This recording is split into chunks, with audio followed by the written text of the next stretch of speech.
Selamat sore dan selamat datang Bapak Ibu, teman-teman semua. Perkenalkan, saya Antonius. Hari ini saya akan menemani Bapak Ibu semua dalam acara webinar hari ini. Masih semangat teman-teman semua, meskipun kita sudah sore, gitu ya. Jadi webinar kita hari ini, kita akan mengambil tema yang sangat seru, gitu ya. Apalagi ketika kita banyak ngomong Industri 4.0 atau digital transformation gitu ya, pasti semua sudah pada sering kenal atau dengar istilah ini gitu ya.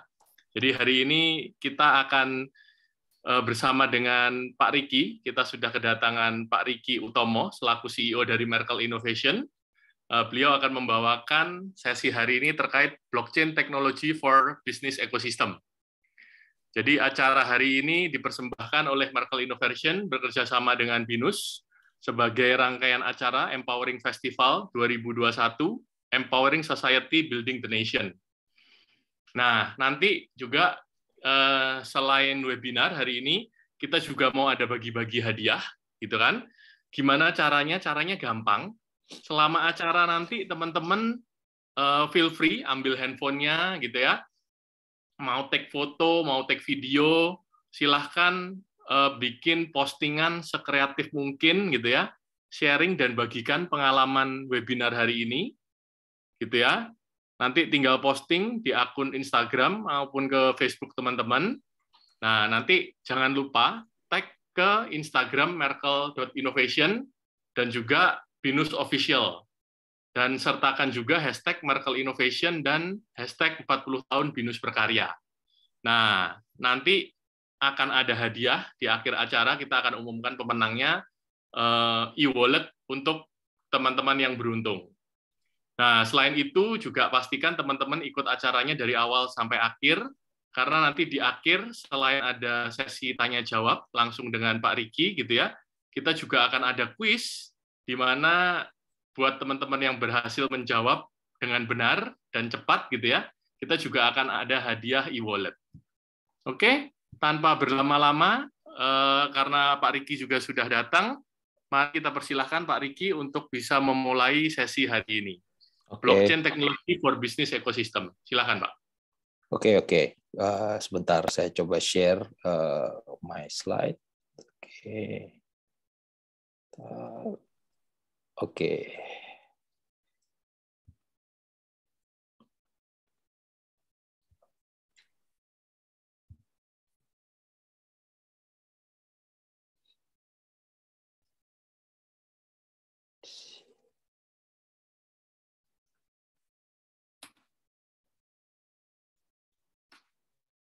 Oke, udah kelihatan?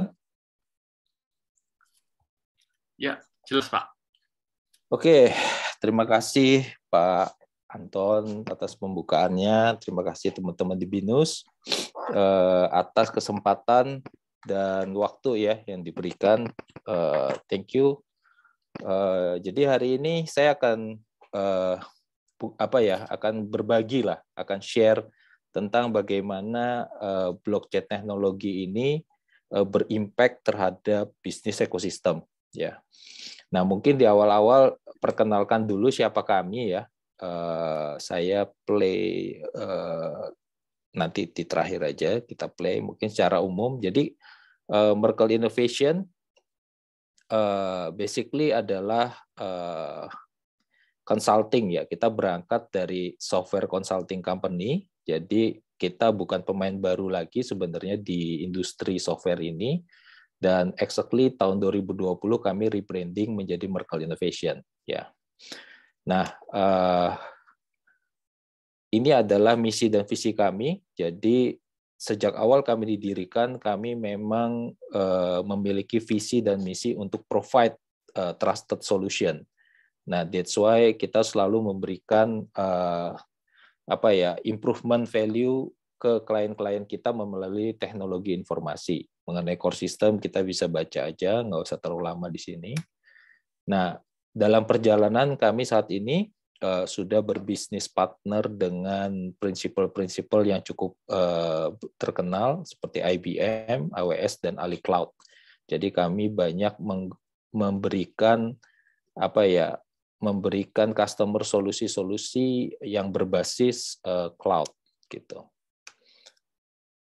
Ini adalah klien-klien kami selama ini, jadi sudah cukup banyak juga. Nah, mungkin sedikit tentang kami secara video saya akan sharing dikit. Bentar.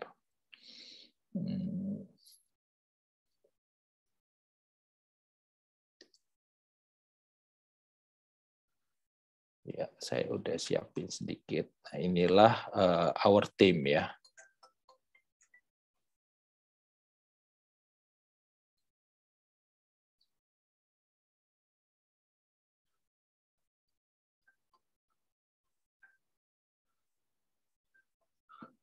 Ya.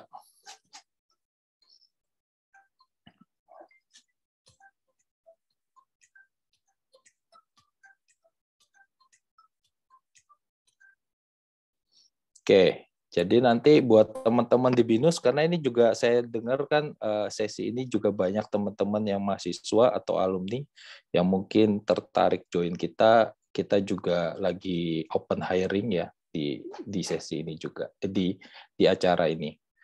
Oke, saya sekarang mungkin cukup perkenalan dari kami. Sekarang kita langsung masuk ke apa yang kita mau sharing hari ini.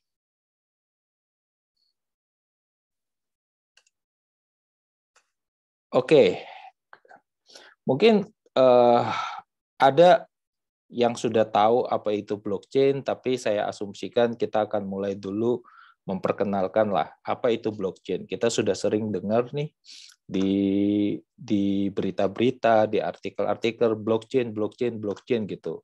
Beberapa media juga membahas seperti itu. Tapi banyak sekali yang juga ada beberapa orang mengasosiasikan atau menganggap blockchain itu sama seperti Bitcoin misalnya ya. Tapi ini adalah sebenarnya definisi dasar blockchain gitu. Jadi blockchain itu pada dasarnya adalah sharing ledgers. Jadi kita bisa bayangkan bahwa blockchain ini seperti catatan yang kita keep bersama-sama gitu. Dan secara mendasar bahwa blockchain ini kita bisa lihat bahwa ini mirip kayak teknologi accounting ya, dicatat semuanya. Oke. Next. Nah, apa yang menjadi key features dari teknologi blockchain di sini ya? Jadi teknologi blockchain di sini satu yang kenapa blockchain ini menjadi luar biasa, satu adalah kemampuan melakukan propagate terhadap transaksi. Jadi transaksi yang terjadi di blockchain itu nanti semuanya akan didistributedkan.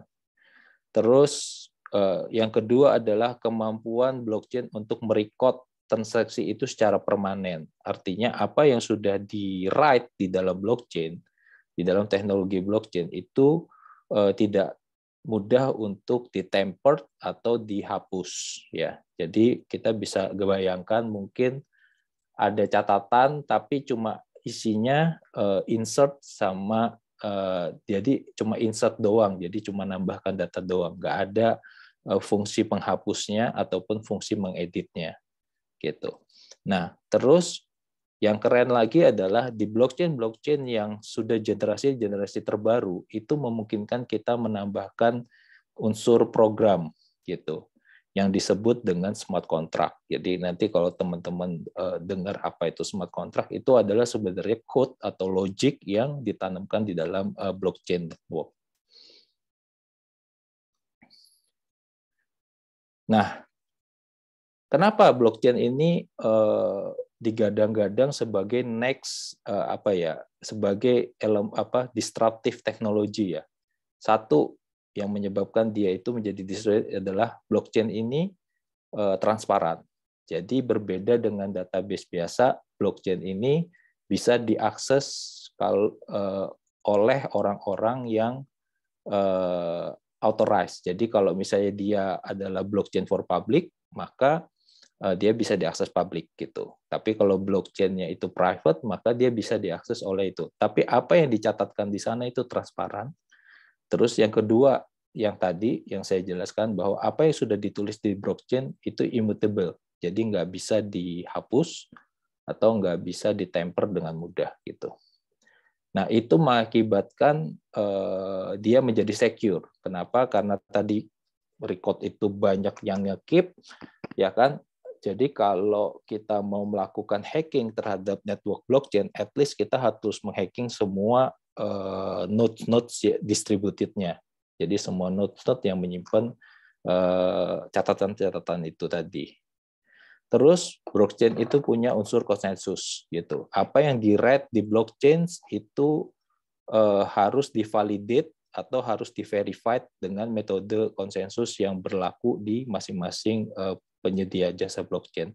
Dan yang terakhir adalah smart contract ini, di mana kita bisa menaruhkan logic atau program logic atau programs di dalam teknologi blockchain yang mana nanti mekanisme di dalam blockchain itu semuanya trust on smart contract. Jadi tidak lagi trust on suatu entity. That's why nanti itu menjadi autonomous organization.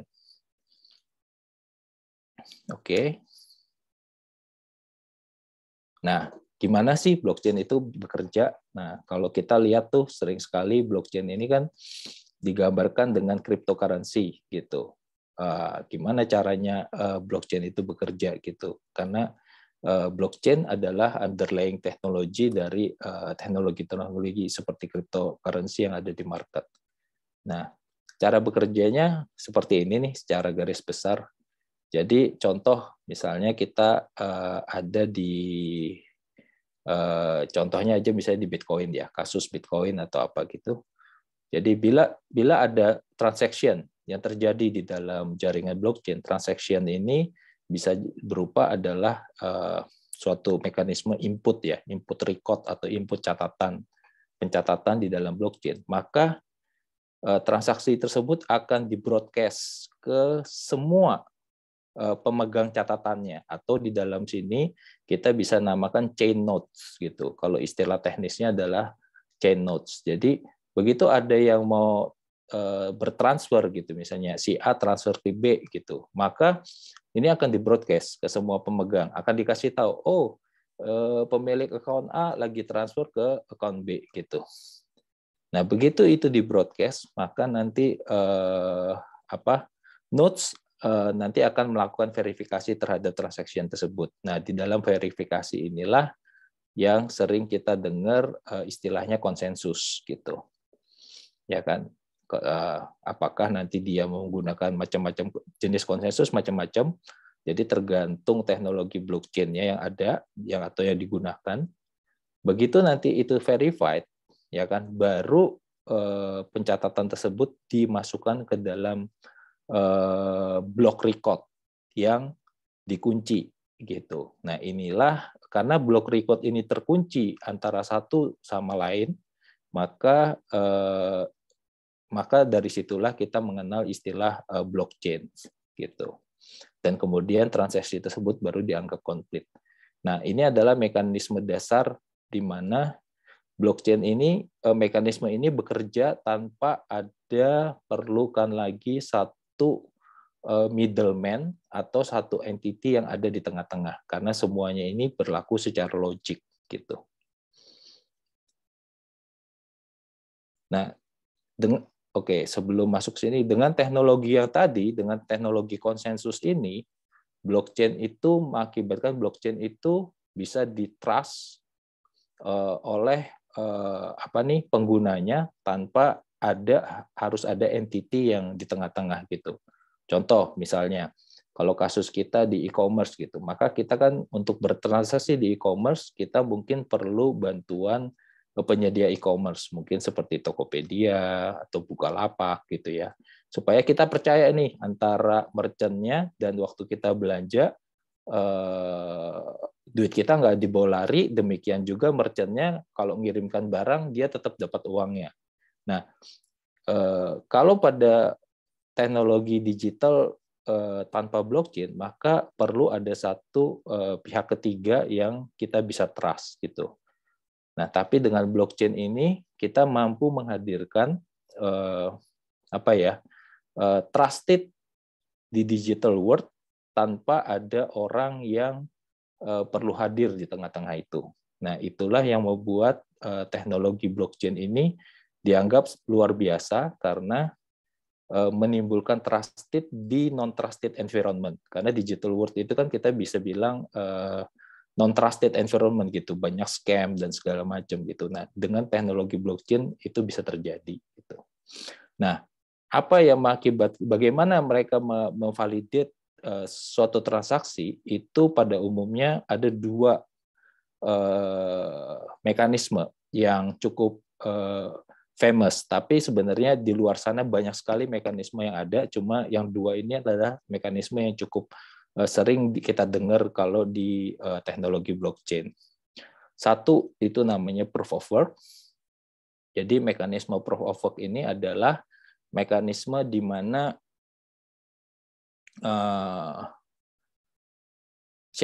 miner harus memecahkan suatu transaksi, satu matematika problem, ya kan, dengan kemampuan mesinnya mereka untuk bisa mendapat kesempatan untuk memvalidasi suatu transaksi gitu. Nah, makanya pada waktu mekanisme ini banyak digunakan di Bitcoin, sehingga kita sering dengar tuh ada istilahnya namanya Bitcoin miner. Nah, Bitcoin miner itu adalah entity-entity yang membantu melakukan validasi terhadap transaksi yang terjadi di Bitcoin gitu. Nah, kalau mereka berhasil memecahkan dengan metode proof of work, mereka akan mendapatkan insentif gitu. Nah, mekanisme kedua kita kenal dengan nama proof of stake gitu. Berbeda dengan proof of work, kalau proof of work adalah tergantung terhadap computing power yang disediakan oleh miner gitu kan untuk memecahkan suatu mathematical problem. Kalau proof of stake itu tergantung berapa stake beberapa koin atau beberapa uang lah yang mereka taruh di dalam stake sehingga mereka mempunyai peluang untuk solving validation transaction gitu. Jadi semakin mereka menaruh stake lebih besar, maka chance mereka untuk melakukan validation itu semakin besar. Jadi ada dua mekanisme mereka melakukan validasi terhadap transaksi. Nah, di luar sana kita juga kenal nih istilah blockchain itu ada dua yang pada umumnya. Ada istilahnya public sama private. Jadi blockchain ini tidak semuanya seperti Bitcoin atau Ethereum yang kita kenal ya. Itu adalah kita sebut itu adalah blockchain public gitu. Di mana blockchain public ini setiap orang siapa aja secara anonimus bisa melihat apa yang ada di dalam blockchain. Jadi ibaratnya kalau database nih, database-nya dipublish secara publik, semua orang bisa lihat transaksi yang terjadi di dalamnya. Nah, itu adalah blockchain yang tipikalnya publik. Tapi tidak semua blockchain itu harus publik. Jadi kita juga bisa membentuk private blockchain. Private blockchain ini adalah blockchain yang mana nanti member atau anggota yang bisa ngelihat data yang terdapat di dalam blockchain itu adalah by invitation atau by membership. Jadi tidak semua orang bisa lihat gitu. Nah, berbeda dengan public, kalau private ini tidak memungkinkan diakses secara anonymous gitu. Jadi harus ada identity yang aksesnya gitu.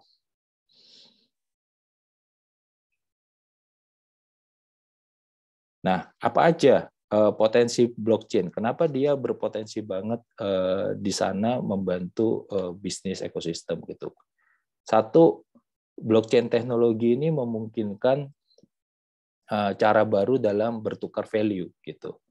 Ya kan, bertukar value dalam bentuk digital asset dan dalam bentuk mekanisme yang mengakibatkan trust gitu. Nah, ini berbeda dengan cara kita lakukan seperti sekarang gitu. Kita bertukar value, kita butuh satu entity yang di-trust gitu. Contoh, kalau kita mau transferan uang, kita butuh bank untuk sebagai entity yang kita trust gitu. Tapi kalau di blockchain itu nggak ada gitu. Tanpa itu pun kita bisa trust gitu. Itulah kehebatannya blockchain itu yang saat ini ibaratnya mendisrupt industri gitu.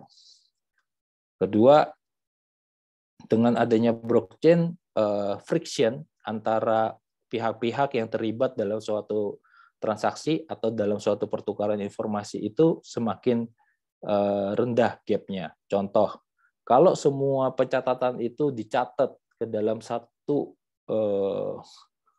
lembar gitu ya, di mana lembaran ini dipastikan sama dan nggak bisa diedit oleh pihak-pihak lain, maka otomatis kita sudah tidak memerlukan lagi yang namanya reconcile gitu. Contoh, kalau kita misalnya contoh paling simpel kalau di dunia financial mungkin transaksi antar bank gitu, di mana bank itu pada di end of the day mungkin mereka harus melakukan reconcile gitu, berapa transaksi yang terjadi. Tapi kalau semuanya itu sudah dicatatkan dalam satu single jurnal gitu kan, yang bisa diakses semua bank dan setiap bank percaya pihak lain tidak akan bisa mengedit dan merubah apa yang sudah dicatatkan, maka bank tidak perlu lagi melakukan reconcile gitu. Karena reconcile itu kan dilakukan karena itu tadi mungkin curiga ada yang bisa miss, ada yang bisa gap gitu kan.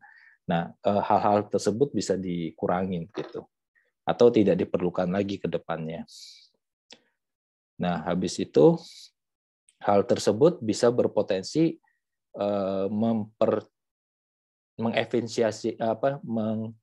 mengefisiensikan proses accounting ya, akuntansi ya terhadap transaksi gitu. Terus bisa jadi nanti ke depan juga blockchain bisa merubah cara kita membayar dan cara kita mengkompensate orang gitu. Itu nanti atau karyawan atau supplier atau partner kita. Nanti ada beberapa contoh-contoh yang akan saya share di belakang yang mungkin menjadi potensial untuk dikembangkan di atas blockchain yang membantu bisnis gitu. The end of the day dia bisa berfungsi sebagai escrow account tadi. Contoh kalau kita di e-commerce, escrow account kita kan ada di penyedia layanan e-commerce-nya ya. Jadi contoh tuh kalau kita bayar, mungkin kita bayar dulu ke si Tokopedia gitu. Nanti begitu transaksinya barangnya sudah dikirim, baru Tokopedia transfer ke merchant-nya gitu. Tapi blockchain bisa menjadi itu dan dan bisa menahan uangnya gitu pada saat certain condition amit, dan itu tidak perlu, yang nahan itu tidak perlu entity gitu, itu ditahan oleh smart contract tadi, ditahan oleh logic gitu.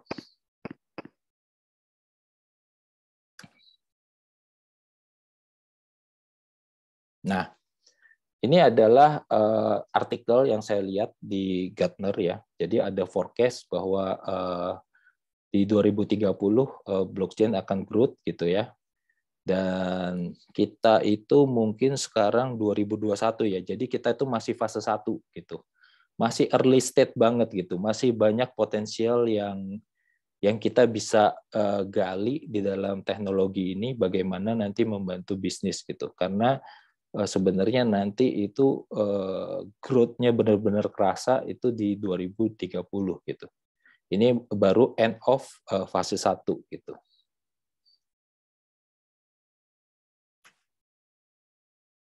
Nah, apa aja contoh-contoh use case blockchain gitu yang kita bisa lihat dan mulai atau yang kita bisa explore saat ini gitu. Contoh satu case static registry, di mana case ini contohnya memanfaatkan blockchain itu sebagai pusat register data. Pusat register data itu apa sih? Seperti misalnya register sertifikat tanah gitu, ditaruh di sana sehingga orang publik semua bisa ngecek siapa pemiliknya, mungkin luasnya berapa dan segala macam, berbatasan GPS location-nya seperti apa, dan itu begitu sudah dicatatkan oleh institusi yang berwenang ke blockchain, maka nggak ada lagi yang bisa ngerubah gitu. Nah, sorry.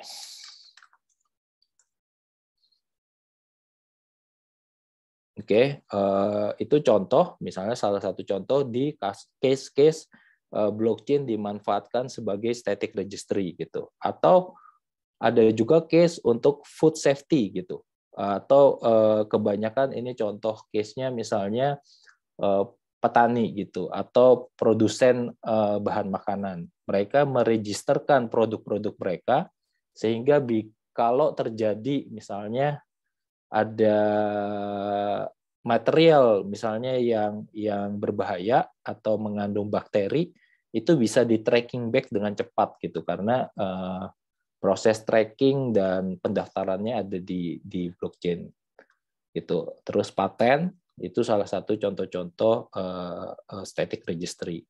Nah, terus yang kedua adalah case, juga sekarang sudah mulai bermunculan case misalnya untuk identity gitu. Bagaimana blockchain dimanfaatkan sebagai fundamental untuk mencatat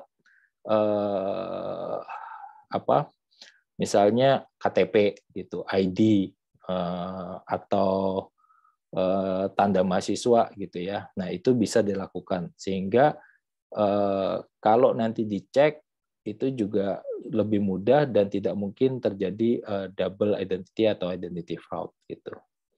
Terus untuk voting misalnya, itu kita bisa manfaatkan.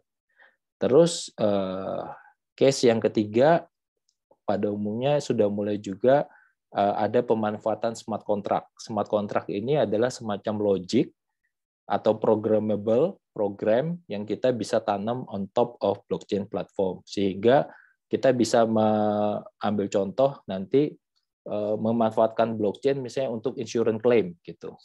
Kita bisa naruh program di atas blockchain sehingga kita bisa ngomong nih, kalau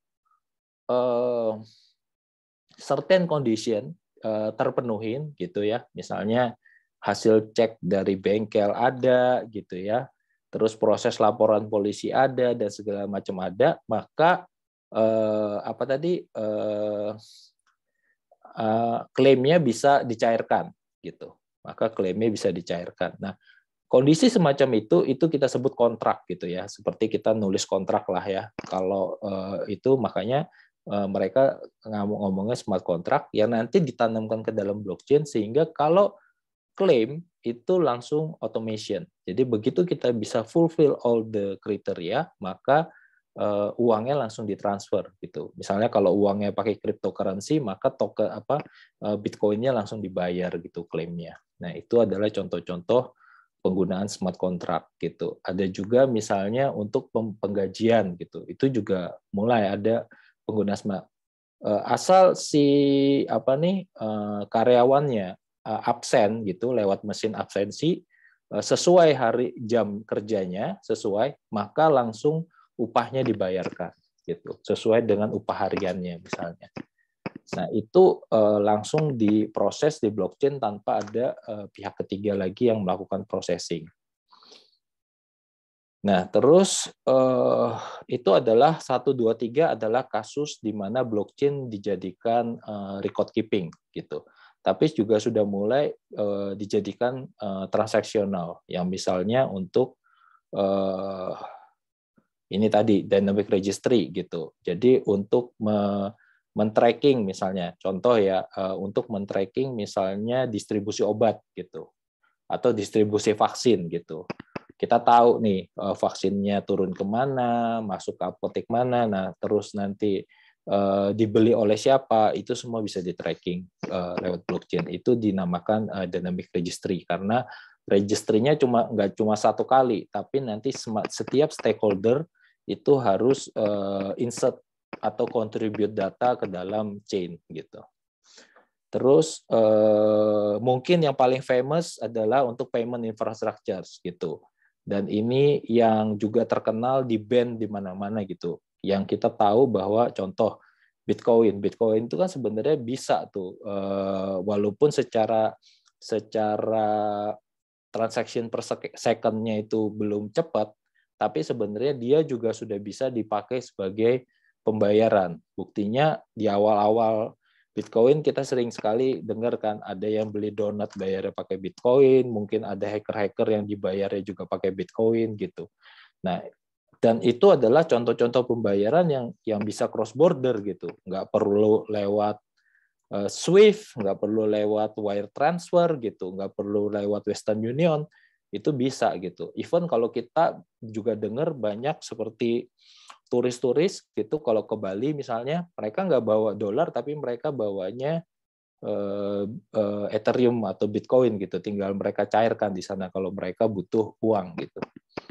Nah, itu yang terjadi saat ini. Dan banyak sekali case-case yang masih bisa dikembangkan di atas blockchain. Jadi kalau kita ibaratkan seperti kasus kita dengan internet, blockchain ini mungkin masih early sekali saat ini. Itu kayaknya internet yang masih awal-awal ya, mungkin awal-awal tahun 80 gitu. Di mana kita juga masih mencari-cari apa potensial application, apa potensial use case yang cocok dibangun di atas blockchain ini gitu. Jadi kalau kita bisa bayangkan itu kayak kita mengenal internet gitu di early 80-an, di mana tiba-tiba semakin ke sini kita tiba-tiba ada email gitu ya. Tiba-tiba ternyata ada Gmail gitu, terus ada search engine gitu, tiba-tiba Facebook keluar. Nah, blockchain itu ibarat internet di mana Bitcoin, Ethereum, terus nanti ada beberapa case itu adalah aplikatifnya di atas blockchain gitu.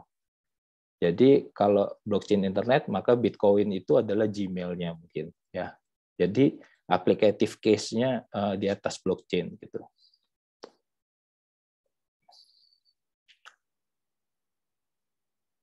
Nah, ini contoh-contoh case. Satu, ini adalah case yang paling terkenal. Semua sudah tahu dan beberapa minggu belakangan harganya lagi meroket ya, buat teman-teman mungkin yang pegang ini sekarang lagi tersenyum gitu kan. Nah, ini adalah salah satu contoh implementasi awal dari blockchain. Dan Bitcoin lah yang mengakibatkan blockchain ini menjadi terkenal sekarang. Tapi dan juga banyak orang yang sering salah menyamakan blockchain dan Bitcoin gitu. Jadi kalau saya tadi sudah bikin pemisah, blockchain dan Bitcoin itu adalah dua hal yang berbeda. Kalau kita bisa ibaratkan blockchain itu adalah internet, maka Bitcoin ini adalah Facebook-nya atau Gmail-nya gitu. Adalah aplikatifnya di atas blockchain. Dan kebetulan Bitcoin adalah aplikatif atau case dalam bentuk cryptocurrency gitu.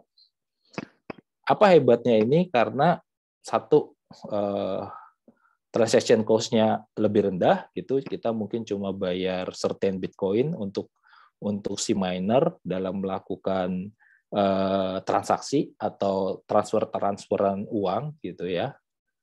Nah, terus valuation-nya juga sekarang lagi gila-gilaan gitu, dan nggak ada restricted seperti traditional banking. Paling simpel gini lah, kalau traditional banking, coba aja mau transfer di atas 10.000 USD ke luar negeri gitu.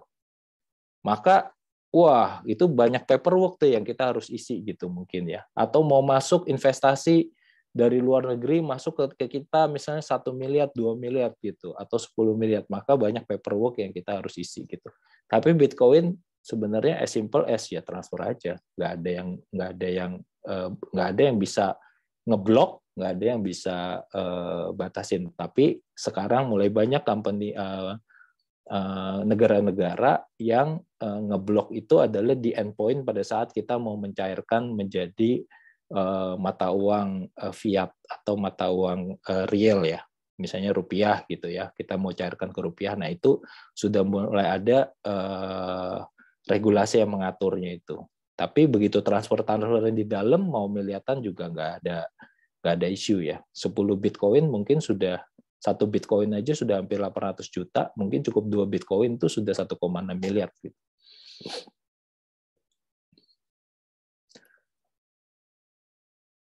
Nah, dari sana ada juga case ini, R3.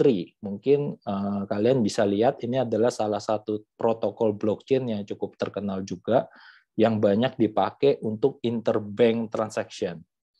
Jadi kalau kita lihat nih, misalnya kita pemegang rekening bank A gitu ya, terus kita mau transfer ke bank B, pemegang rekening bank B gitu.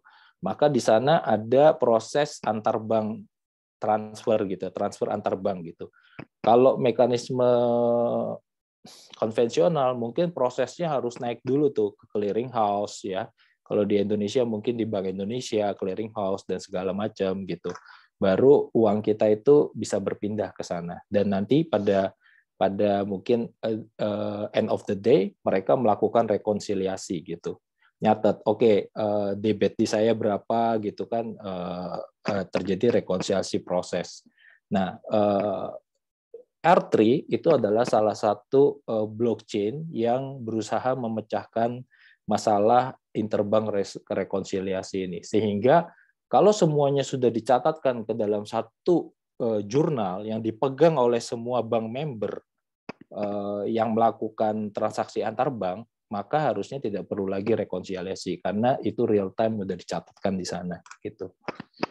Nah, ini adalah satu case di dunia bisnis yang mengakibatkan nanti interbank transaksi itu harusnya akan menjadi lebih murah, akan semakin murah gitu. Karena effort rekon itu sudah mulai menghilang gitu.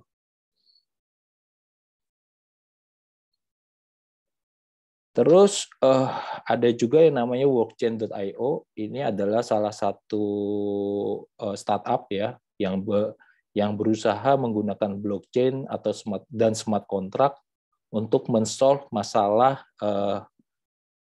payroll atau pembayaran, terutama adalah pembayaran harian gitu. Ini juga isu kan, kalau misalnya rata-rata untuk misalnya pekerja-pekerja buruh atau pekerja-pekerja pabrik, itu kan saat ini mungkin paling the best itu adalah mereka itu dicairkannya mingguan kali. Ya kan, setiap minggu dicatat dulu, nanti setiap minggu dicairkan gitu kan. Nah, itu kan ada proses tuh, kalau pegawainya banyak, maka harus ada rekon, harus rekon dulu semua data-datanya, sudah cocok, dihitung gajinya berapa, diseminggukan, baru dicairkan, nanti mereka pun mungkin pegangnya cash gitu. Nah, mungkin dengan metode smart contract ini, let's say misalnya, oke, kalau ngambilnya dari sistem absensi gitu, begitu all the information-nya sudah digital dan masuk ke sistem, maka nanti blockchain akan mencairkannya misalnya dalam bentuk IDR token misalnya. Nanti langsung otomatis dicairkan by system tanpa ada proses apa tadi rekonsiliasi hitung-hitung lagi gitu. Dan mungkin begitu dia absen pulang, uangnya langsung masuk, checking gitu.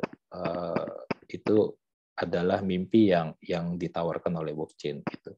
Jadi kalau bisa daily transfer gitu. Every day is pay day. Ya, ini adalah Integra, itu adalah satu startup yang berusaha men-solve untuk masalah legal gitu. Jadi legal adalah satu satu industri yang cukup rigid ya untuk mengadopsi teknologi itu ya, karena banyak sekali event kayak kasus-kasus contoh kayak notaris dan segala macam gitu kan, susah banget tuh kalau di pandemi semuanya harus tatap muka deh. Nah, mereka sekarang lagi memanfaatkan yang namanya digital signatures ya untuk bisa didaftarin di blockchain sehingga semua dokumen-dokumen legal itu bisa dicatat di dalam blockchain dan immutable. Jadi nggak bisa dirubah lagi. Itu salah satu yang sedang dieksplor untuk oleh Integra. Terus ada yang namanya Verify Me. Ini juga adalah identity verification. Jadi kita bisa nge-record identity kita di Verify Me dan kita bisa share our personal information ke orang-orang yang nanti memang dikasih konsen untuk bisa lihat gitu. Jadi yang dikasih hak gitu untuk bisa lihat, misalnya kalau kita lagi kredit di bank gitu, ya udah kita bisa aja kasih ke banknya lihat gitu untuk certain time gitu kan. Mereka bisa cek dan itu ada di blockchain gitu, sehingga si bank juga percaya karena itu dicatatkan di blockchain our identity, dan mereka bisa melakukan verifikasi secara cepat gitu. Karena to be honest, even today aja KTP kita kan juga belum 100% trusted gitu. Walaupun sudah mulai banyak ya penggunaan NIK dipakai udah mulai bagus, tapi bank juga tetap masih ngecek background lah, kalau ambil kredit datang ke rumah lah. Nah itu kan menyatakan bahwa identity kita itu belum terlalu infrastruktur identity yang ada sekarang itu belum terlalu ditrusted oleh bisnis ekosistem gitu. Nah itu harapannya juga bisa di-solve nanti ke depannya dengan blockchain, sehingga kalau bisa nggak kredit KPR yang miliatan pun udah nggak usah lah orangnya datang-datang ke rumah gitu, ngecek rumahnya di mana, nanya-nanya tetangga gitu. Karena all our identity itu clear dan can be trusted gitu yang ada di digital gitu. Terus tiket gitu, tiket juga sudah bisa dikirim gitu ya lewat blockchain. Mungkin ini sudah even nggak di blockchain pun sudah ada, tapi dengan adanya di blockchain maka tiket itu semakin ibaratnya trusted gitu, bukan abal-abal. Kalau kalau blockchain-nya sudah jelas gitu, kalau sudah bisa didaftarin di sana. Jadi fraud, tiket palsu dan segala macam itu bisa diatasin gitu. Mengurangi teman-teman yang jadi korban beli tiket-tiket yang palsu, tiket event, tiket acara dan segala macam. Nah, apa sih impact-nya di bisnis? Nah, ini adalah gambaran impact blockchain. Jadi blockchain itu hampir berimpact di semua industri gitu ya.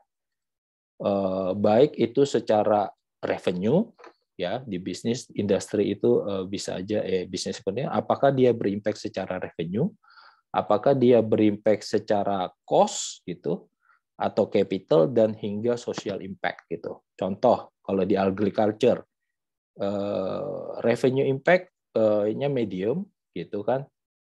Apa sih contohnya revenue impact di agriculture gitu. Contoh tadi misalnya dengan didaftarin di blockchain maka harga sayur-sayurannya bisa lebih mahal, bisa masuk ke market yang lebih high, gitu kan? Karena di sana memuat jelas sayurnya diproduksi kapan, menggunakan pupuk apa, apakah organik apa enggak, itu mengakibatkan revenue dari si petani bisa naik kelas lah, ya kan? Cost gitu. Apa impact-nya di cost? Misalnya dengan memanfaatkan blockchain, dengan menggunakan tadi sayurnya terregister di blockchain, kalau terjadi something, misalnya kena salmonella, kena virus apa, maka cost untuk membuangnya itu sudah targeted gitu. Jadi nggak perlu, wah ini nggak tahu nih yang kena virus yang mana, maka semua hasil panennya dibakar gitu. Atau section mana yang kena dibakar. Nah itu impact, contoh-contoh kasus-kasus yang mungkin bisa berimpact, dan impact sosialnya juga akan lebih tinggi gitu. Di art mungkin kita dengar terakhir-terakhir ini teman-teman mungkin dengar tuh yang istilahnya NFT gitu ya. Sudah beli NFT belum? Sudah beli ada gambar gitu, ada pixel yang harganya miliatan gitu. Gila gitu, digital pixel dijual miliatan. Nah, itu salah satu NFT itu adalah salah satu token yang underlying-nya adalah blockchain teknologi gitu. Di mana orang atau seniman bisa mendaftarkan atau bisa meregisterkan karya seninya menjadi NFT, terdaftar dalam bentuk NFT token, sehingga itu nanti bisa diperjualbelikan. gitu. Jadi kita bisa gambarkan sekarang mungkin di digital world, tapi lama-lama nanti akan emerging dengan physical world. Bisa aja nanti lukisan dan segala macam. Nah, itu bisa berdampak banget terhadap revenue dari pelukisnya, karena originalitas suatu karya itu clear, jelas gitu. Terus di otomotif sama di financial service paling banyak sekali dampaknya, ya kan? Terus apalagi di healthcare,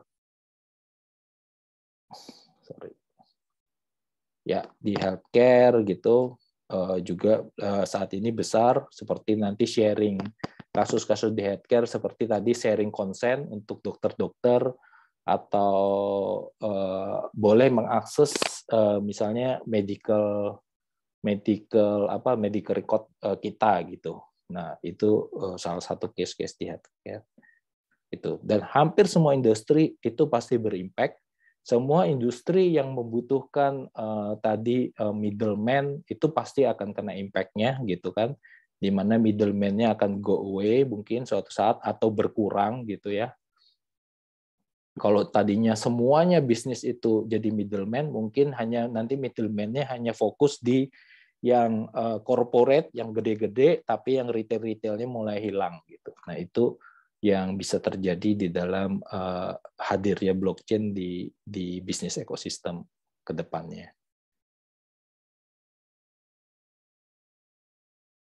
Oke.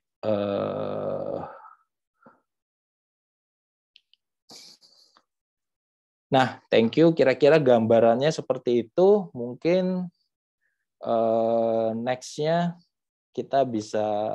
saya bisa kembalikan dulu ke moderator untuk sesi selanjutnya apa? Tanya jawab atau terima gimana? kasih Pak Riki atas pemaparannya gitu ya. Nah, setelah tadi kita sudah dengarkan pemaparan dari Pak Riki gitu ya. Sekarang saya akan membuka sesi tanya jawab. Silahkan kita mulai di bagian yang pertama ini, mungkin 3 orang penanya dulu. Ada yang mau bertanya? Silahkan, ada Abdullah Emir. Silahkan, Pak. Boleh open mic-nya.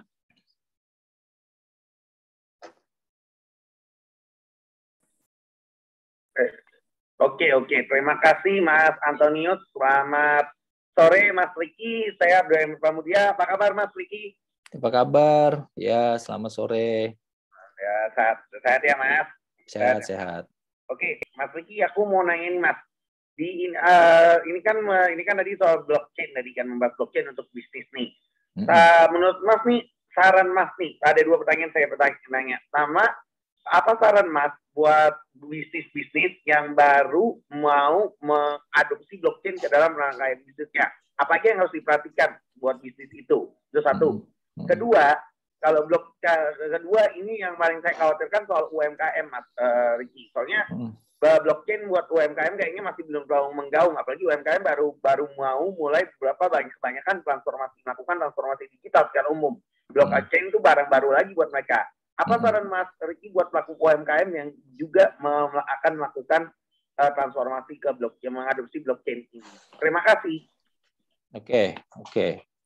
Tadi pertanyaan pertama tadi apa tadi, bagaimana saran untuk bisnis bagaimana bisa mengadopsi teknologi blockchain gitu. Oke.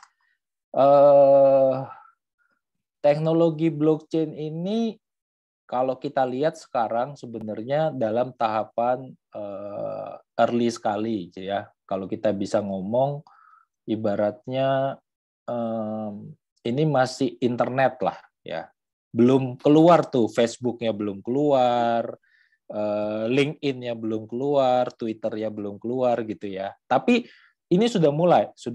Jadi sudah mulai banyak startup mulai membangun gitu, atau sudah mulai juga banyak corporate sudah mulai membangun ya.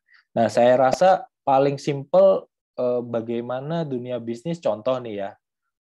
Ada startup yang juga sudah mulai melakukan profiling terhadap mungkin petani-petani ya. Ya, kalau di agriculture. Jadi ini tergantung bisnisnya. Kalau agriculture itu sudah ada startup yang mulai melakukan profiling. Nah, kalau kita bisa join ke sana dan kita menghasilkan produk yang bagus dan masuk ke dalam profil mereka, ini kalau dari sisi pelaku bisnisnya, maka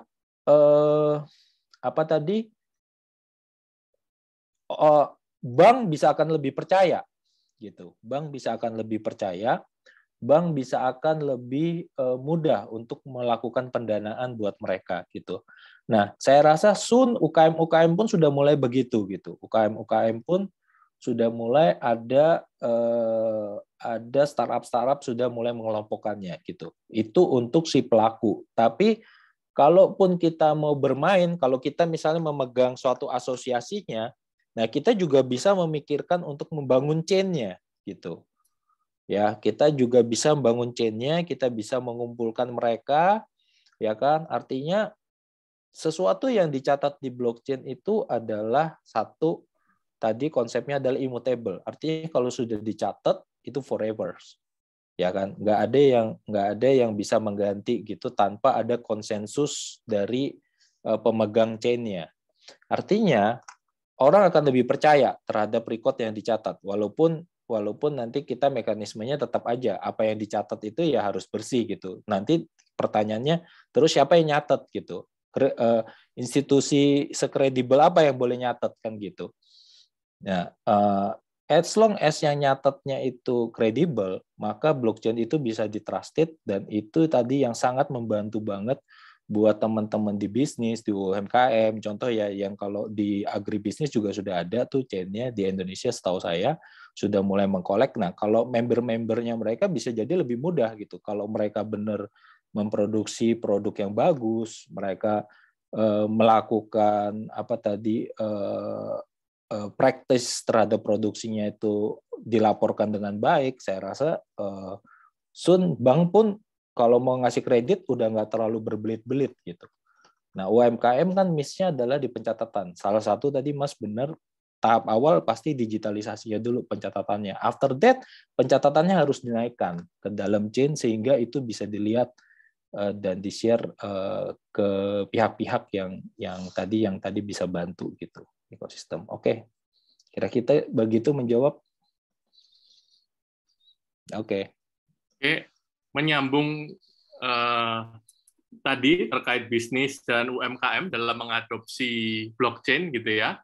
Tadi ada di chat penanya dari Pak Irsan. Mungkin Pak Irsan juga kebetulan sedang angkat tangan. Boleh langsung open mic Pak untuk sekalian menyampaikan secara lebih lengkap pertanyaannya. Masih di mute Pak Irsan?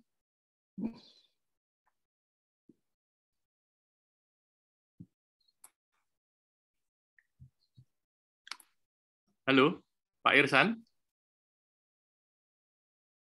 Oke, mungkin nanti sambil menunggu Pak Irsan gitu ya, saya bacakan pertanyaannya Pak Riki.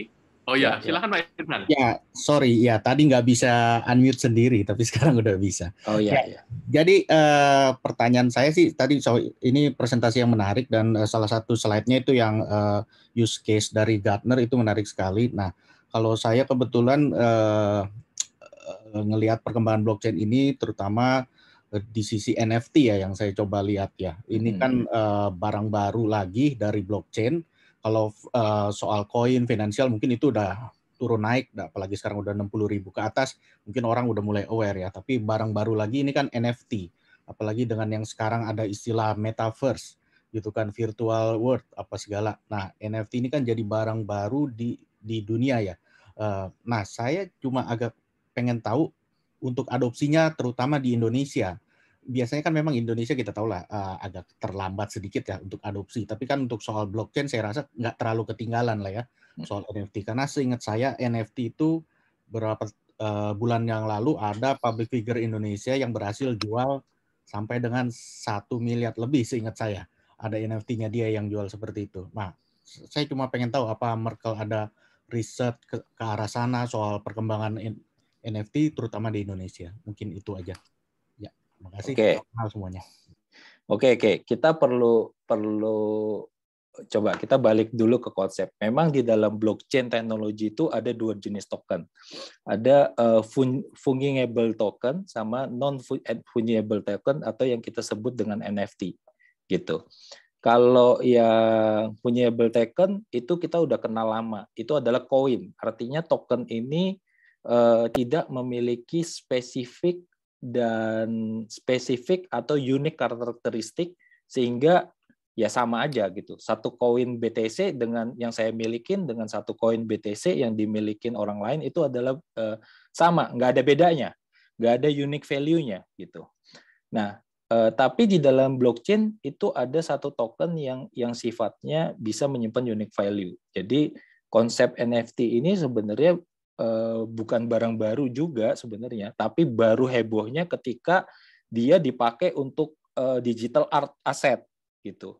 Kemudian ketika dia dipakai untuk digital art dan kemudian itu diperjualbelikan gitu, diperjualbelikan sebagai investasi aset gitu. Karena kalau kita lihat sebenarnya berbeda dengan barang fisik seni ya. Kalau barang fisik seni kan barangnya ada gitu ya. Kalau namanya lukisannya siapa nih Picasso gitu, cuma satu ya cuma satu di dunia gitu. Nah, kalau digital asset ini di NFT ini ya siapa tadi artisnya akan mempublish gitu. Ini saya cuma membuat 5 token gitu. Saya membuat 5 token, harapannya nanti begitu teman-teman beli dan itu yang nanti pricing-nya akan naik gitu. Jadi kalau saat ini untuk NFT yang dipakai untuk digital asset, jadi underlying-nya teknologinya NFT gitu, tapi implementasinya di dalam barang seni atau digital art gitu ya. Implementasinya digital art. Apakah NFT bisa dipakai di lain-lain? Bisa. Gitu. Contoh, sertifikat tanah kita itu cuma satu di dunia, ada tanah ukurannya kayak gitu, tempatnya misalnya di Sudirman gitu kan.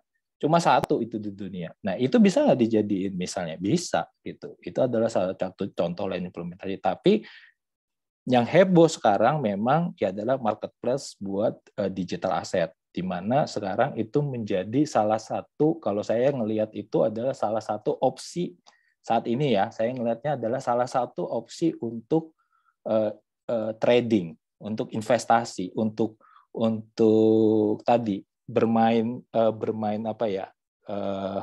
ya invest lah kayak permainan ini juga jual beli trading, naikin harga dan segala macam. Jadi lebih ke sana terkenalnya karena itu gitu. Jadi orang berebut-rebut di sana. Nah, implementasi NFT ke depannya masih banyak, masih open gitu. Banyak sekali, mungkin nanti sudah mulai merambah juga ke physical art gitu kan, di mana antara misalnya tadi ada lukisan Picasso fisik ya, ini yang kebayang saya nih di dalam pikiran saya, ya suatu saat juga ada versi digitalnya gitu ya, sehingga kalau orang mau jualan nih bisa jadi asal pegang digitalnya, kalau nanti lama-lama di-trust, digitalnya lebih di-trust, ini lukisan apa aja mirip gitu bisa jadi asli gitu. Mungkin aja ke depan bisa jadi seperti itu. Gitu kan. Dan memang dengan adanya kayak gitu, ini adalah fondasi teknologi yang mungkinnya lama-lama bisa masuk tuh yang tadi disebutin metaverse dan segala macam itu kan the next step di mana dunia mimpinya kan dunia kayak Matrix itu bisa kejadian suatu saat gitu, di mana orang bisa punya aset atau properti digital dan segala macam. Maka pencatatan NFT ini nanti akan ke sana. Tidak hanya untuk art seperti sekarang gitu, bisa aja untuk nanti properti kita yang ada di digital world gitu, yang sifatnya unik gitu. Yang sifatnya cuma ada ya itu gitu, cuma ada satu. Beda kalau koin tuh token ya, bikin koin Rp1 satu koin kan ya nggak ada bedanya harganya dengan koin yang sama atau satu lembar 10.000 gitu. Punya 10 lembar ya 10 lembar itu kan harganya sama 10.000, nggak ada unique value-nya. Tapi mungkin kalau satu lembarnya habis ditandatangan sama Pak Presiden gitu, nah itu kan beda. Jadi begitu itu ada value uniknya itu. Itu gunanya nanti di sana itu. Ya, kira-kira menjawab enggak Pak Irsan ya tadi ya? Ya, Pak Irsan. Ya, itu change-nya masih luas, Pak. Jadi bisa aja nanti kita bangun solusi-solusi atau apa yang tadi bisa diregisterkan as NFT token gitu. Sama seperti growth-nya yang fungible gitu. Begitu Bitcoin hype, maka keluar kan koin-koin yang lain gitu. Ya kan, koin-koin yang lain, baik itu nanti stable coin, ada yang security coin gitu. Nah, ini nanti variasinya rasanya nanti akan berkembang gitu. Walaupun sekarang lagi hype-nya adalah dalam bentuk digital art gitu ya. Dalam bentuk jual beli digital art gitu, digital art aset. Gitu. Nah, ini sambil menambahkan, saya juga baru dapat info dari teman gitu kan. Ini teman-teman sesama alumni juga mau ada launching baru katanya. Collectible.com. Nah, mereka bikin blockchain untuk NFT. Nah, nanti mungkin juga bisa dieksplor tuh, teman-teman. Ya. Oke. Ya. Terima kasih Pak Irsan untuk pertanyaannya. Nah, ada satu lagi sebelum saya tutup untuk yang batch pertama ini ya, Ibu Yolanda. Tadi ada pertanyaan dari chat. Bu Yolanda, silahkan untuk open mic.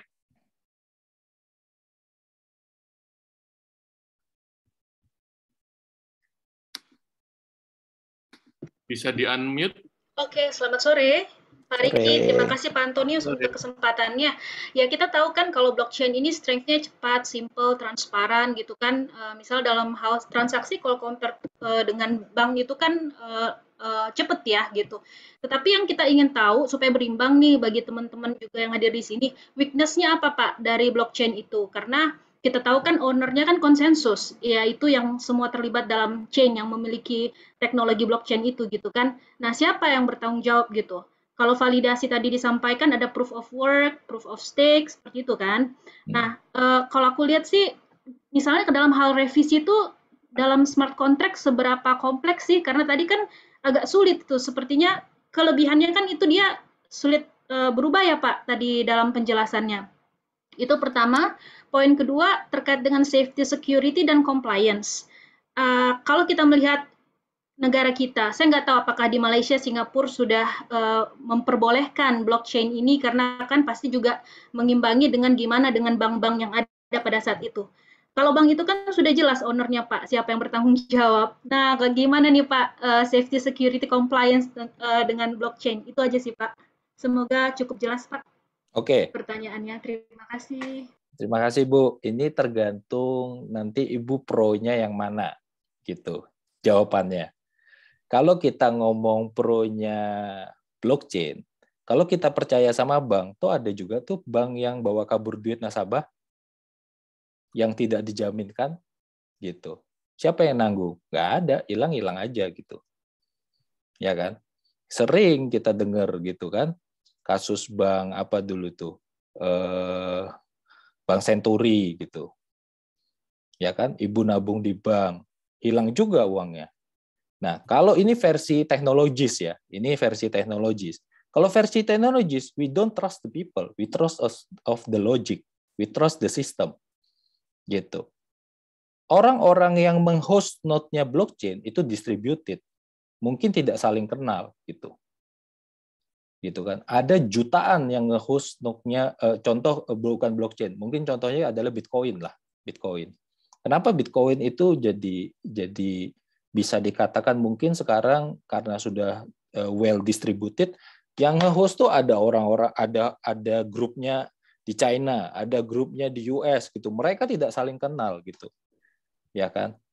So we trust the system gitu. Nggak ada yang bisa satu pihak itu berkuasa gitu, demokratis gitu.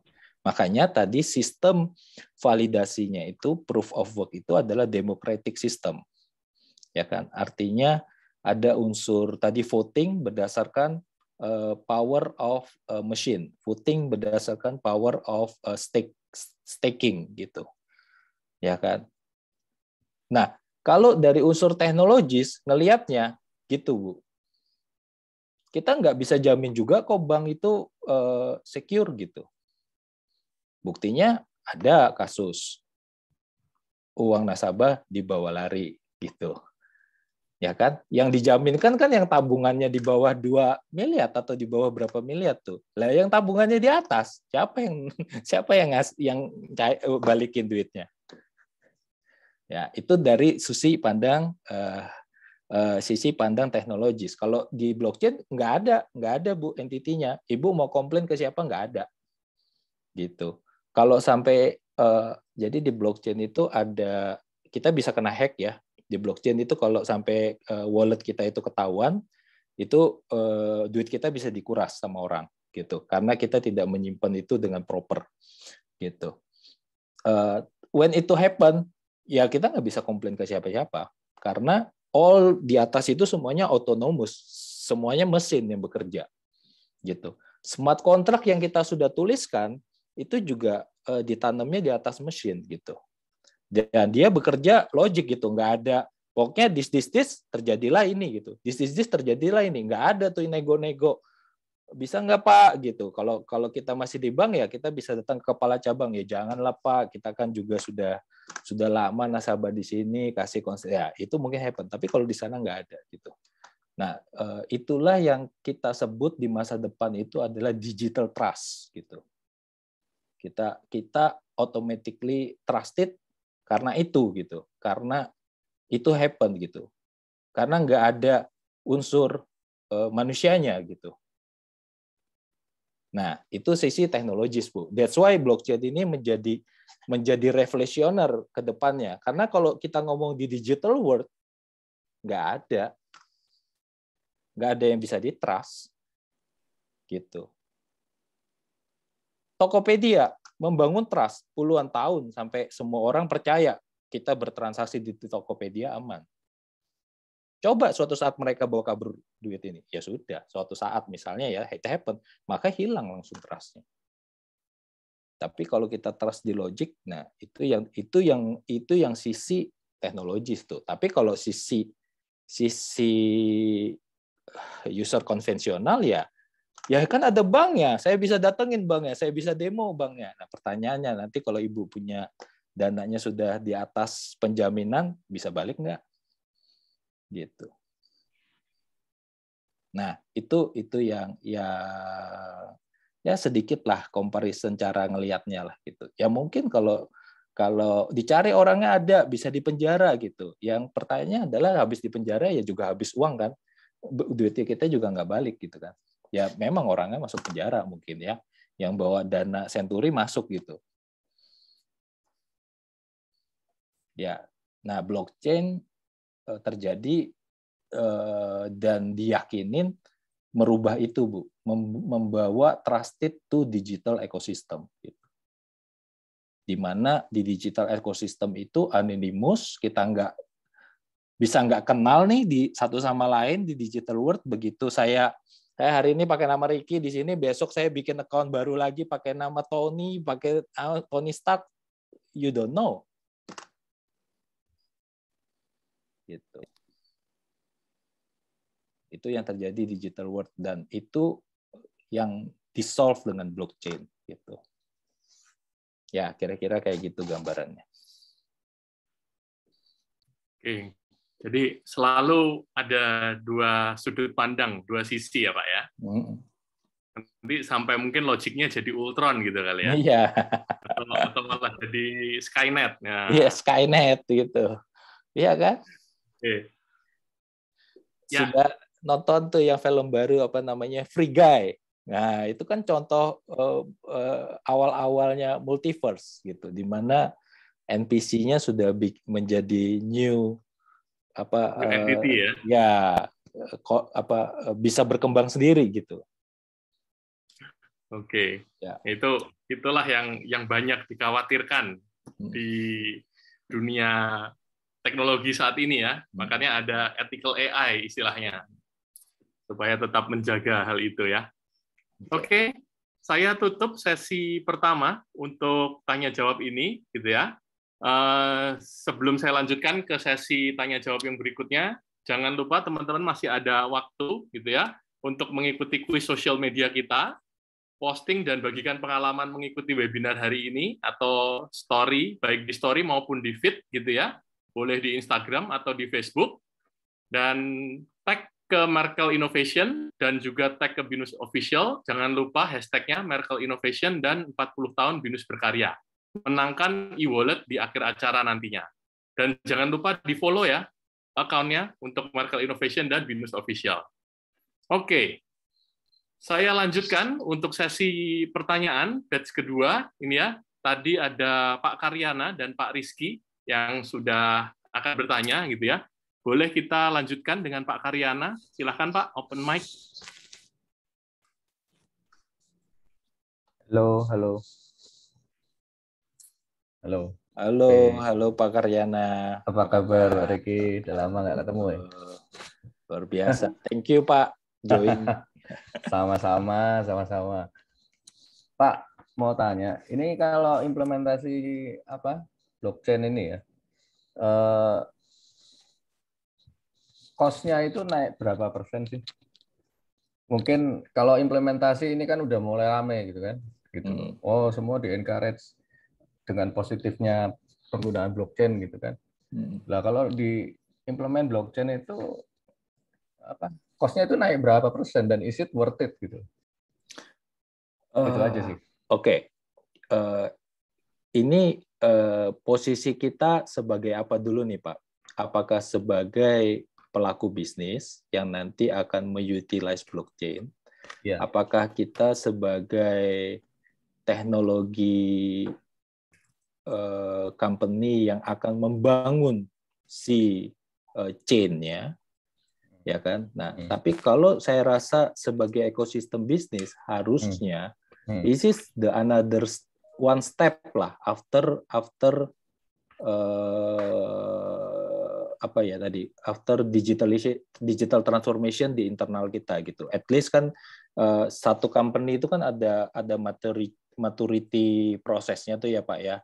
Mungkin tadinya dia baru bangun bisnis manual, kemudian dia sudah mengakomodasi pencatatan secara komputasi gitu ya, mulai accounting system dan segala macam. Nah, ketika bisnisnya mereka itu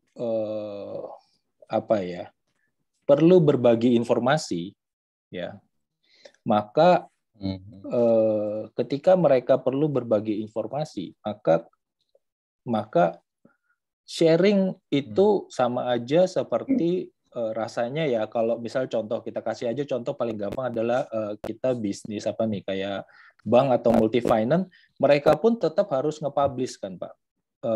Regular report ke BI dan segala macam untuk membuktikan bahwa mereka menjalankan good governance, good practice gitu ya, company governance.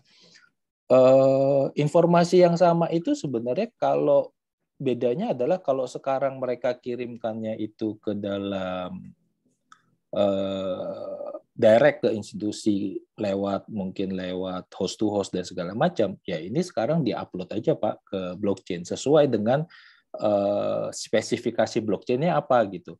Apakah blockchain ini misalnya tadi ada contoh kasus misalnya UMKM gitu. Apakah mereka tergabung dalam blockchain UMKM, artinya mereka bisa mengakses gitu, mereka bisa mencari gitu ya UMKM yang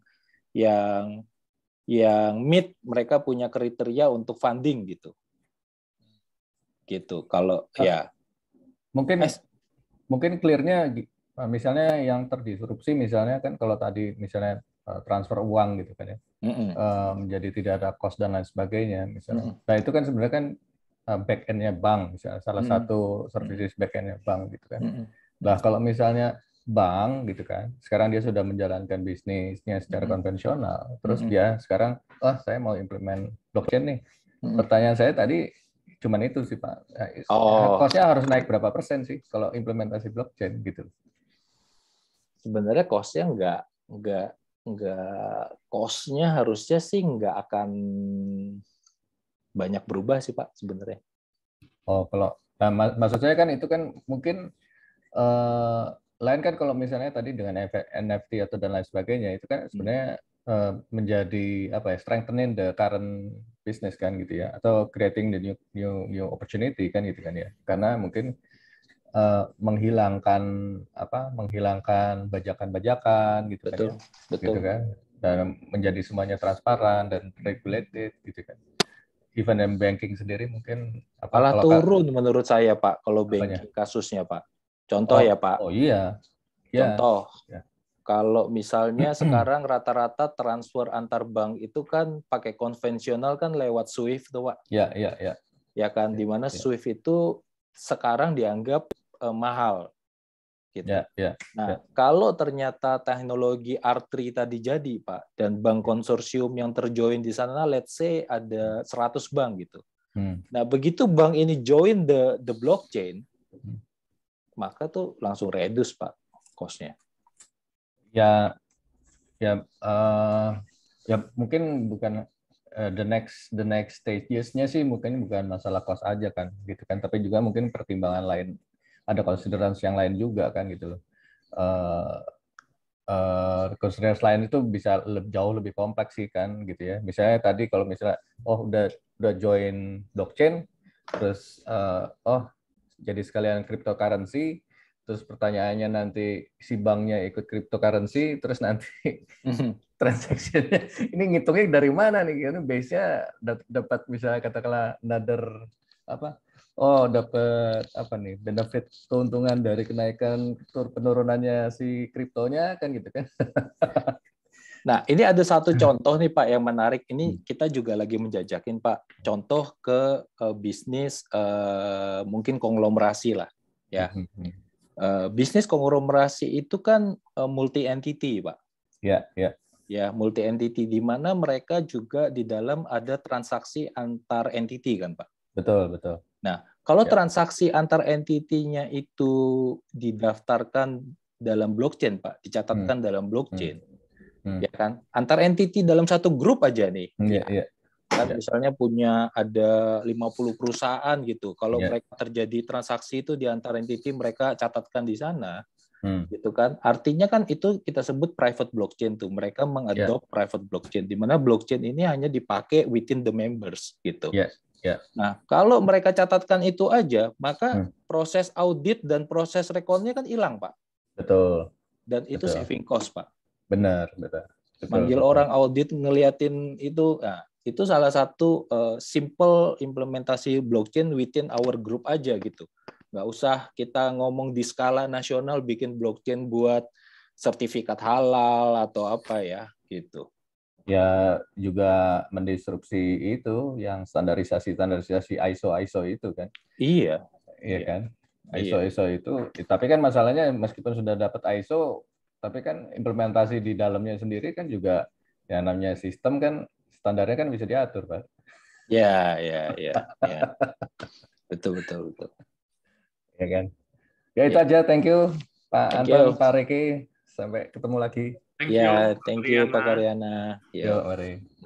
Kita masih ada satu penanya lagi, Pak Rizky Pratomo. Silahkan, Pak. Ya, selamat sore. Halo, apa suara saya bisa terdengar? Bisa terdengar jelas, Pak. Iya.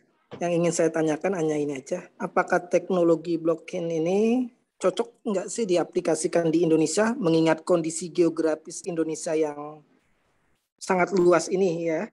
Dan bagaimana dasar hukumnya untuk blockchain di Indonesia ini, serta bagaimana dengan keamanan data ya, bagaimana dengan keamanan data dari penggunaan blockchain ini ya, karena data itu kan akan meningkatkan kepercayaan kita dalam bisnis ya.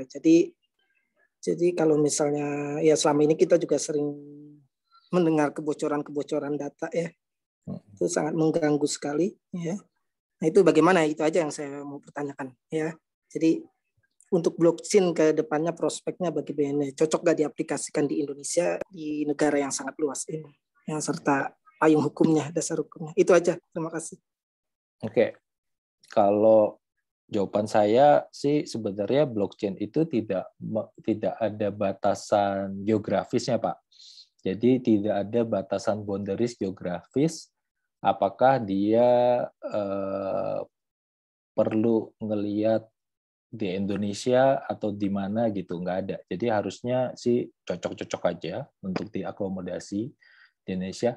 Nah, regulated-nya justru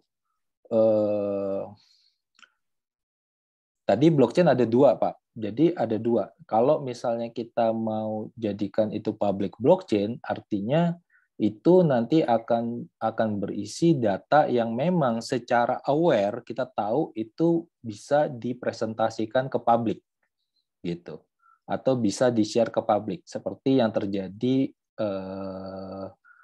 contoh deh misalnya kayak Peduli Lindungin tuh, kalau misalnya taruh di blockchain mungkin ya itu memang public access gitu. Artinya begitu orang scan QR code kita tahu nih, oh Ricky udah vaksin kedua gitu. Nah, jadi regulasi itu tidak mengatur, rasanya sih tidak mengatur itu simpennya gimana, kecuali regulasi yang itu ya Pak ya, yang tadi harus berada di Indonesian soil.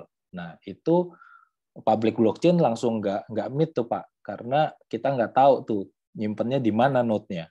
Tapi kalau kita tetap mau menggunakan blockchain, kita bisa menggunakan yang namanya private blockchain. Kenapa? Karena private blockchain ini members-nya invited gitu. Kita bisa melakukan due diligence terhadap members-nya. Jadi kalau misalnya harus di Indonesian soil atau harus ada di tanah Indonesia node-nya atau data center-nya, maka kita bisa cek gitu ke anggotanya yang akan menghosting chain node-nya gitu, atau servernya lah, simpelnya menghosting servernya lah, itu harus ada di Indonesia apa enggak, itu yang untuk private. Tapi begitu kita masuk ke public, memang kalau data yang tadi sensitif yang harus ada di Indonesia ya mungkin udah nggak bisa, karena kita udah nggak bisa tahu tuh data kita ada di mana gitu. Data kita udah tersebar di mana-mana gitu tepatnya. Nah, harusnya sih secara umum bisa dipakai dan kalau memang contohnya tadi dipakai di private hanya untuk kebutuhan kita sendiri itu bukan sendirian ya Pak ya. Kalau sendirian nggak ada gunanya blockchain, karena blockchain tuh harus distributed baru dia powerful. Jadi misalnya untuk kebutuhan within our tadi grup bisnis gitu ya, misalnya konglomerasi grup punya 100 entity gitu, masing-masing entity akan host sendiri-sendiri dan mereka mencatat catatan yang sama terhadap pertukaran data atau pertukaran informasi mereka sehingga mereka bisa trusted dan itu nggak bisa diedit lagi dan tidak bisa dipertanyakan antara entity, ya selesai gitu. Kalau sekarang kan kalau mereka terjadi dispute, ya langsung tuh tetuanya kan di holding langsung turun gitu, menjadi wasitnya gitu. Nah kalau sekarang udah nggak perlu itu, begitu itu sudah di blockchain, ya kalau dispute ya semuanya kan sudah keep data yang sama gitu. Kalaupun terjadi tadi keamanan data harusnya aman Pak, karena tidak mungkin di tamper tadi, tapi lebih concern ke kualitas data, ya kan? Apakah nanti masing-masing nodes atau masing-masing member menuliskan data yang kualitasnya sama atau kebenaran datanya sama gitu. Tapi kalaupun mereka melakukan itu, maka dosanya akan kecatat terus di sana. Jadi mereka pun akan hati-hati gitu untuk menuliskan data yang salah. Tapi bukan berarti datanya tidak bisa diganti ya. Datanya bisa direvisi, tapi tidak bisa diedit gitu. Jadi yang lamanya tetap ada di atas. Yang data salahnya ada di atas, tapi ada revisi barunya gitu. Jadi kalau mereka melakukan fraud, gitu ya, kalau kasusnya nanti kita lakukan ini within our organization, kalau ada organisasi yang curang, melaporkan data yang tidak benar ke dalam situ, itu akan kecatat terus. Gitu. Itulah berbeda dengan teknologi database biasa. Wah, datanya tembak aja gitu. Nggak ada di blockchain. Adanya tambah record baru, dan itu yang aktif, yang lama dinonaktifkan. Gitu.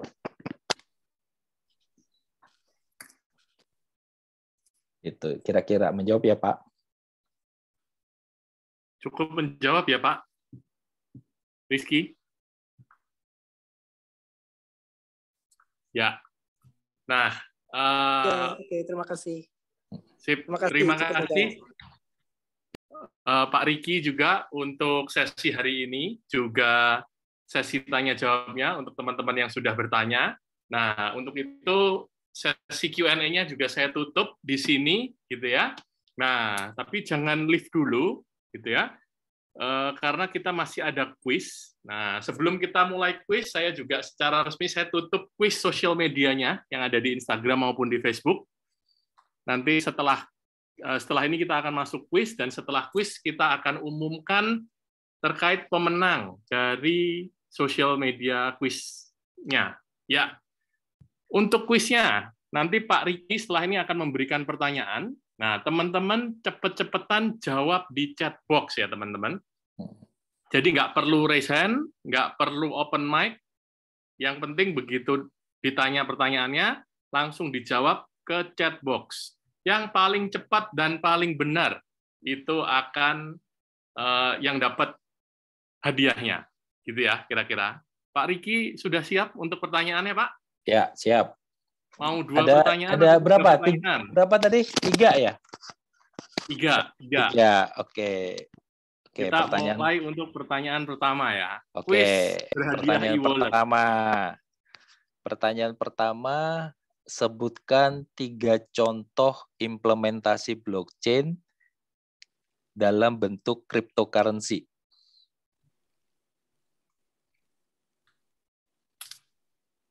Ini langsung atau kita tunggu dulu? Tunggu dulu ya.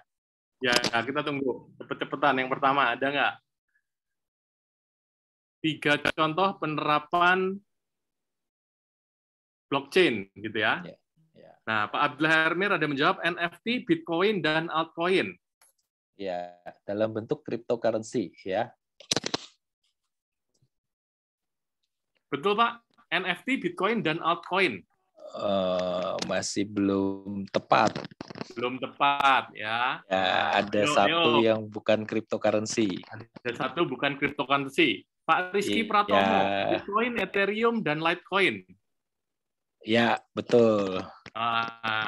Selamat pada Pak Rizky Pratomo. Ya. Yang NFT bukan cryptocurrency ya. Oke. Nah, NFT bukan. Sekarang pertanyaan kedua. Tapi teknologi blockchain gitu ya. Oke, siap-siap untuk pertanyaan kedua. Oke, silakan pertanyaan kedua. Apa kepanjangan NFT? Ya, apa kepanjangan dari NFT? Titus menjawab non-fungible token. Iya, benar. Betul ya, Pak? Ya. Pemenang kuis yang nomor 2 adalah Titus Wahyu. Ya. Oke. Sudah siap, teman-teman? Pertanyaan ketiga. Nah, ya, tadi di presentasi siap ya? Tangannya di keyboard ya. Ya, tadi di presentasi saya ada kasih contoh 2 teknologi konsensus. Apa itu? Dari presentasi tadi ada 2 teknologi konsensus. Ya, 2 algoritma konsensus. Apa aja itu? 2 algoritma konsensus. Florencia menjawab proof of work dan proof of stake. Ya, betul. Iya, selamat untuk Florencia. Proof of work dan proof of stake, gitu ya. Ya. Oke, kita kasih aplaus untuk teman-teman semua dan Pak Riki hari ini. Jadi barusan kita sudah mendapatkan 3 pemenang gitu ya untuk kuis kita hari ini. Rizky Pratomo, Titus, dan Florensi. Nah, selain itu sebentar saya juga akan mengumumkan pemenang sosial media kita. Ada di akun Instagram dengan FLORXN, Florins, gitu ya. Selamat kepada akun Florins di Instagram, gitu ya. Lalu ada satu lagi di Facebook, itu dengan akun Loren Siaria. Loren Siaria. Selamat kepada pemenang. Oh, Florencia ini ya, udah menang gitu ya. Berarti menang 2 dong ya ini. Boleh Pak Riki? Ini ada 2 pemenang Instagram dan pemenang quiz. Siap, bisa. Bisa ya. Berarti kalau gitu saya kasih tambah bonus 1 lagi ya untuk pemenang sosial medianya. ada di Masaya Rahma, ada di Instagram dengan akun Masaya Rahma. Gitu ya. Selamat kepada para pemenang. Jadi saya ulangi, tadi dari kuis ada Rizky Pratomo, Titus, dan Florensi.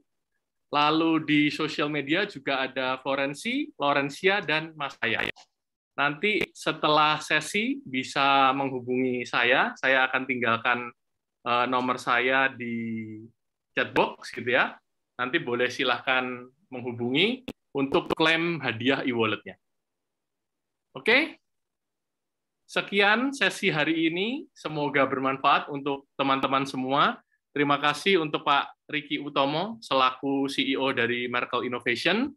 Terima kasih juga untuk BINUS yang sudah menyelenggarakan event hari ini, gitu ya. Seperti kita ketahui bersama, event hari ini Blockchain Technology for Business Ecosystem merupakan acara atau kerjasama dengan BINUS dalam rangkaian acara Empowering Festival 2021, Empowering Society Building the Nation. Terima kasih untuk kebersamaan kita semua pada hari ini. Kami mohon maaf apabila ada salahnya dan semoga webinar hari ini bisa bermanfaat bagi kita semua. Terima kasih, selamat sore, sehat selalu. Thank you semuanya. Ya. Nah, bagi para pemenang tadi bisa langsung menghubungi Ibu Lola Vitaloka ya. 089675749473. Silahkan di chat, tadi ada 5 orang pemenang untuk nanti kita akan sampaikan hadiahnya.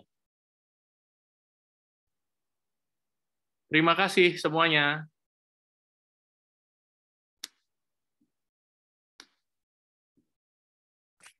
Terima kasih banyak Pak Ricky dan Pak Antonius untuk kesempatannya kali ini di acara webinar Empowering Festival.